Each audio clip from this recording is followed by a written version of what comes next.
Today I have a trio of experts from three distinguished architecture firms in this country. We have Stephanie Kirkpatrick, IIDA, ASID, Lead AP. She's the Principal and Director of Interior Design at Niles Bolton Associates out of Atlanta. We have Jeff Mulcrone, who's an Associate and Director of Design. He's an AIA member and Lead AP at BSB Design in the beautiful city of Chicago. And Vickie Alani, AIA, who's with CBT in Boston, principal and head of multifamily and hospitality. So welcome everybody to our discussion today about COVID's impact on multifamily amenities. We just completed a survey of 332 respondents across the multifamily field. It's the third time we've done this survey, but the first time we've done, obviously, this COVID question. And so how have amenities in multifamily been impacted by COVID? And that was the basic question we asked. And then we got a lot of interesting verbatims, and we're going to talk about those. But just to give some of the data points, one is that the majority of respondents said that they didn't change their amenities in any way, 53% or 54%, which was kind of amazing. However, some of them did, about 10%, 11% did take stuff out. Some 33%, 1 out of 3, modified their amenities package. Some 15% added, and 13%, 1 in 6, is that or so, 1 in 7, said that they innovated in some way. So those were the major findings, but there were some really juicy and interesting verbatims of what people did, and we're going to talk about those. So I think one of the big findings, and I'd like all of you to start to jump in here, is heavy emphasis on outdoor spaces. How did you read that, and what are you all doing about that in your practices? I think it's a huge draw right now. I think it's all about the seamless movement between outdoor and indoor living. Mm-hmm. I think that with the advent of robust Wi-Fi that's available outside, with things like adjustable louvers and things like that are over outdoor grilling areas and those sorts of things that can control light to some degree, control moisture as well. I think it's a huge continuing to grow trend, and I don't think it's going away. Yeah, Vickie, you did some. Vickie and I worked on her article recently, and you did a lot on outdoor. And one of the respondents said that in DD they actually added exterior balconies to one of their projects right in the middle of the work. Wow. Yeah, that's true. I think what I think it's interesting. The trend has always been moving towards getting more outdoor space as a big differentiator. We know from buildings that we've done. For the same client, one with outdoor space and one without outdoor space in the same city, the one with outdoor space did better, got higher rents. And so we always knew that people were looking for that as an amenity and a differentiator. And I think post-pandemic, people having lived through a pandemic, it will become even more heightened interest in looking for that kind of availability. Jeff, you seeing this in your practice? Yeah, absolutely. When the pandemic started, we had a lot of our clients calling us about their projects that were currently in construction or were in the construction drawing phase, asking what could we do immediately to increase the number of outdoor spaces or modify indoor spaces to react to it. Maybe also corresponding to the survey, half of them went forward with it, half of them decided to do nothing with it. But typical developers, right? So outdoor spaces, maybe if they didn't increase in size, they definitely got broken down into smaller spaces, more individual or really small group spaces rather than the large outdoor amenities that we've been seeing. And then, just as Vickie mentioned, we had clients who had little to just a few balconies to actually add more balconies or increase the size of those balconies on their projects to accommodate for creating that space. I am the world's biggest antagonist about balconies, but we'll go. I hate them myself. I think they're the ugliest thing in the world, but they can be done right. All right. The other big issue is work from home. Of course, we're all suffering through it, except for Jeff, who's been in the office since August. But responses were larger units, in-unit nooks, co-working, varied environment, isolation suites, private nodes in the business center. How does this resound to you, Vickie? What did you find? And then we'll go to Jeff and Stephanie. Yeah, I mean, immediately we saw people asking for some new nooks and things in the amenity spaces so that people could work from home, especially if people were more than one person to an apartment. You can't have them both working from the same unit. But now we're finding people asking us, what do we do inside the unit to have nooks and things like that to work from home? But also, how do we accommodate 25 to 40% of the community within a building working from home at least 2 to 3 days a week? That's a huge number of people. You've done a design where you added a little bit of room in a studio and so forth, and created a little nook. We'll show a picture of that. Stephanie, you've been doing any redesigning to get nooks and crannies into one bedrooms and so forth? We have been doing it both in the units and in what I'm going to call the common area spaces. Common areas. I think both of those. I think co-working spaces are becoming a must-have in every project that we're working on, and that is from student housing to low-income housing to high-end condos, even because so many people are working from home. And I think that if nothing else, you need a change of venue, even if you're not trying to escape the barking dog or whatever it is that is distracting you within your unit. I think that that's not going to go away. I believe that that's something that's probably the genie's out of that bottle. So I think that there will continue to be a number of people that at least part-time are working from home a day or two, some of them more than that. There are several people that we know, like some of the big consulting firms, for instance, they've told their people not to even consider coming back before July, and they'll talk about it in July. Yeah. Jeff, and we haven't even brought the whole children at home thing, and we'll come to that maybe a little bit later. But that you mentioned dogs, Stephanie. The kids are also a big problem. Jeff, you doing anything in redesign or working with clients on this problem? Absolutely. Ever since towards the middle of summer, a lot of our clients have been asking for those indoor amenity spaces within the multifamily units, and as well as student housing. And how do we find those desk spaces or small dens? So anything from a studio all the way up to a 3-bedroom, or even a 5-person student housing unit, we're finding extra spaces, little nooks, possible locations for dens within those units. We've also seen that unit sizes have grown a little bit, not necessarily in the width, but in depth, to accommodate that extra square footage that might not have. How much? How much growth? What percent or square footage? It's more of a square footage between 35 and 50 square feet. So it's not a huge number. It's just enough to bump that unit up so I can manipulate the space around that area to make it feel like a home office. Yeah, I got something from SDI Architects the other day showing kind of a pergola thing on the outside. And Vickie, you've done kind of an outdoor sitting area with, where people can do work from home. So this is a huge issue. I mean, I agree. I don't think we're going to see people going back full time all the time. I think there's going to be some sort of mix. But let's go on to the package center problem, which I mean, Amazon is king here, and we're getting. I mean, I've heard horror stories by some of the apartment operators. What are we doing, Jeff? You doing anything special with package centers as a result of COVID? Every single package room we design, it's bigger and bigger every project, and every project I visit, it's never big enough.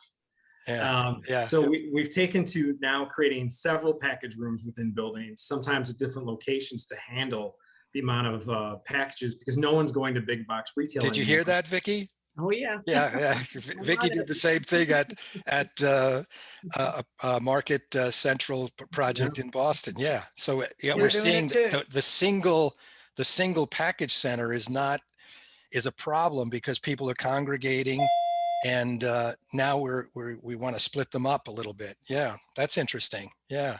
And it's not just Stephanie, Amazon. what are you doing on package centers? Well, it's interesting. Package and mail are the bane of our existence within projects. I'm convinced of it. But we are doing multiples. We're doing often a combination between the modular systems, Luxor, package concierge, whichever one. And sometimes there's a manned oversized package situation because some of the things that people are ordering don't fit in those. Mhm. But the other thing about deliveries has been the move toward cold storage. Yeah, right. And using that with the Amazon and the grocery deliveries, from Fresh Market, whoever it is that's bringing them, Whole Foods. But the other thing that our clients have been calling us that we've had to go back to some previous projects and work on is the transient food deliveries and how you manage those with Right. coming into the project. Yeah. It's a smell issue, it's a space issue, it's Spoilage, all sorts of things. overcrowding, Yeah. pickup issue. Yeah. There's all that. So we've had to adjust a number of projects to handle the food deliveries Yeah. too. Vickie, talk about your work with at Market Central there on the Yeah, I think it's multifold. I think I agree exactly with what Jeff and Stephanie have been saying, but we're also finding, because people are breaking down their packages in the package rooms, which they never used to do. Nobody wants to take all this cardboard to their units anymore. So we're providing those cardboard trash areas and recycling areas in our package rooms. We're splitting them up, like you said, because it's not just Amazon who's delivering. Like you can get your bike delivered now, from the bike repair guy, and you can get your tires delivered for your car, and all those things are being done. Don't kid yourself.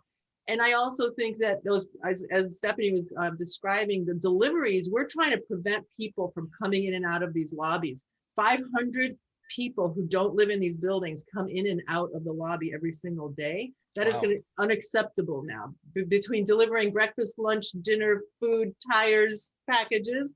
So we are finding ways to keep them out of the building as much as possible and deliver from outside.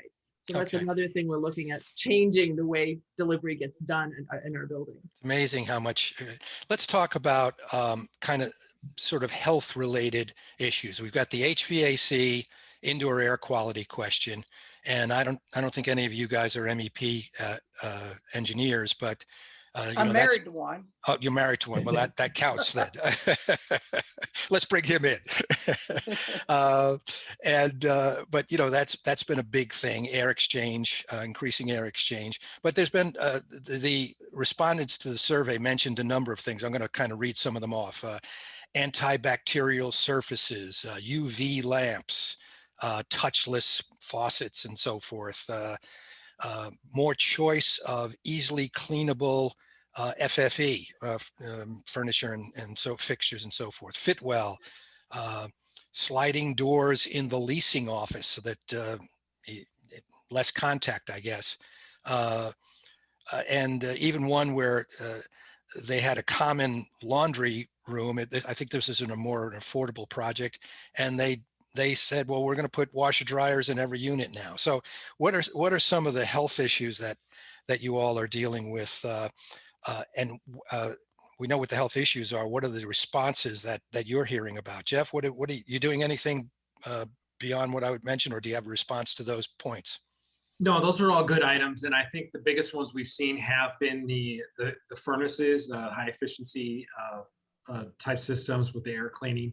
For the amenity spaces, we've also had MERV 13 stuff, yeah, and so forth. Yeah, and then the touchless doors, key fobs, things of that nature. I've heard that the people that run the amenity centers are having to frequently clean things a little bit more often. There've also more areas where they're leaving out cleaning products for people to use on their own, but there hasn't been a huge shift in the way they've been doing it from what we've seen. Okay. Vickie, Stephanie, what are you doing on health? Yeah, I was gonna say, in addition to what Jeff is describing, I think a couple of things, we've definitely seen filtration. We've also seen more interest in separation of how we provide air to spaces. So not mixing the air that we provide in the package room, for example, with the lounge. So giving those separate grills, separate ducting. It's easy to do if you do it in the beginning of the design, harder to do once the building is open. Yeah. And I also think data analytics is starting to help so that people aren't cleaning all the time. By knowing how many people are coming in and out of a space, we're able to focus more of the cleaning after people have used the space. Mhm. So I think getting some of those technologies where you can actually count how many people are in a room, which we used to use in office buildings sort of exclusively, has now migrated over to the multifamily side.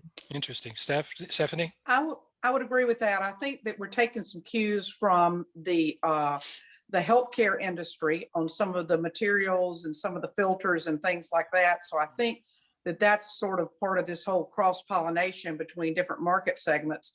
And I think that that's helping with some of these things. I think the touchless thing has been coming for a while. Touchless faucets in all public areas, sliders where possible. I also think that there's a renewed interest in some of our newer projects in destination dispatch elevators. Yeah. Mhm. We're taking a look at that for a Absolutely. lot of people that didn't want to spend the money before, because that allows you to program your ride, so to speak, get it to your space, and you don't have to share the space with anybody else. You don't have to touch any buttons. Yeah. So that's been, I think, something that's a little bit of an interesting trend. There's a company out of Canada called MAD Elevator that makes a foot operated control system. You call your floor by foot. Okay. Pretty amazing. I haven't seen that one. Stephanie, on furniture and finishes and so forth, have you found any new product or new class of products that you're recommending to clients, that clients use? Anything specific? Well, I think there's a renewed interest in vinyls. Yeah. They've been coming on for a while, but I think a lot of the vinyls have the inherent cleanability, the bleach washability or resistance, if you want to clean them that way. I think that there's some people are really sort of embracing that as they have gotten better at mimicking natural materials. Yeah. People are going more toward hard surfaces Mm-hmm. more than they used to. So it used to be make everything comfortable, make everybody, feel good. And now it's, okay, can we clean it? Mhm. Let's make it hard. Let's make it slick. Let's make it cleanable. Mm-hmm. Okay. We're coming close on time. We haven't addressed the whole children at home issue, pets. I hear that dog walkers are really hurting for business because everybody's home and walking. I know this is a serious problem. I have friends who are in that business, and they've gone from 30 dogs down to 7, and it's really a tough problem for them. The children issue, gosh, I mean, we could spend another whole show on how to design for children at home. I guess send them to grandma, send them to me. Stephanie, you mentioned in an email the whole urban suburban question, or urban, even ex-urban and rural. Are people leaving urban high-rise? Jeff, what you seen any evidence of this? Yeah, nationally, we're seeing an actual shift in our client base and what projects they're going after to more suburban locations with We are too. lower density, Yeah. smaller buildings. Maybe they're not corridor buildings anymore; they're breezeway buildings. So there's less access points of interacting with people. Yeah. There's also been a huge uptick in single family and townhomes nationwide from our business perspective. Yeah, we're hearing about the breezeway as getting that entry point there, increasing the number of entry points so that people are not all coming through. Vickie, are you hearing what Jeff's hearing? Is that are your projects shifting? Yeah, it's kind of interesting. I think it started prior to the pandemic with just the cost of downtown property is starting to get more more competitive with labs and other office buildings. So that started the exodus a little bit. So, and then we did see a migration out of the city in the very beginning of this pandemic, just because people didn't know what to do. And some of our units had just gotten too small, and they didn't have balconies, and they didn't have air, and they were nervous about the elevators. But I think over time, we've learned so much over this past 13 months. We've solved some of those problems. And frankly, like downtown properties are still the hottest properties in our market. It's come back. I think there's nothing like the city, the energy, the vibrancy, the number of restaurants, the quality of jobs, the number of jobs, Yeah. and the way you commute to those places is still the attractor. I think it will come back fully. But there are people who found, the outdoors by moving to the suburbs. And so I think it'll continue to be a mix, but the cities aren't going away. It'll come back. But Stephanie and Jeff, you are seeing some more interest among developer clients in suburban, low mid-rise properties and so forth. Is that correct? Am I correct in that? We are. Mhm. We're seeing developers that were probably strictly a high-rise, high-density developer looking at what I'm going to consider a low-rise, much less density, or a mixed density. Okay. Where we're doing a lot of projects right now where there might be a mid-rise component to it. There's some common areas that may be spread out amongst the whole property, but there's a lot of townhouses. There may be some stacked flats. Mhm. There's all these sort of different options. I think the key word that keeps popping up, both for amenities and everything else, is that flexibility / options word across the board. And people really are liking having the ability to choose different environments. And I think the one thing, and I said earlier that the genie was out of the bottle with working from home. I think there are a lot of people that are saying, okay, I can gain back a lot of my day by living a little bit further out and not doing that commute 2 days a week. Right. And we're seeing that happening. And so some Yeah. developers that have traditionally been very, very focused on urban properties are really starting to take a look at some suburban properties. Yeah. And Jeff, you said you're seeing more townhome and low mid-rise and so forth. Yeah. Mhm. Exactly. Yeah. Most of our projects involve not only, like a multifamily apartment building, but also, as Stephanie mentioned, there'll be townhomes on the site. There'll be stacked flats. There'll be that option and flexibility that she mentioned of different lifestyles for the new residents. All right. I'm going to put all of you on the spot, and I'm going to ask you to take 30 seconds each and give some advice to architects or developers or anybody out there that's doing multifamily housing now in terms of response to this COVID thing, and particularly on amenities. Who wants to volunteer first? Vickie, go ahead. Yeah. I would say my advice would be that to not think about this as a pandemic response direction, that this is sociological changes have come out of what we've all lived through. It's a global experience that we've all had, and the changes are real. For example, genie out of the box, Stephanie, the work from home thing, we've all got the work from home setup. There are real opportunities to respond to people's lifestyle choices that they're making, and that we can design the solutions that really attract them and change their lives for the better, given the work from home, the air, the types of spaces that they choose, the types of amenities, the type of fitness they choose. Now we have choices that we never had before. When we used to put a gym on the first floor, now we can put a gym in your unit, in your living room, in your bedroom, in outside and inside and everywhere. Yeah, and so we didn't even address the fitness stuff. And Stephanie, what advice would you give?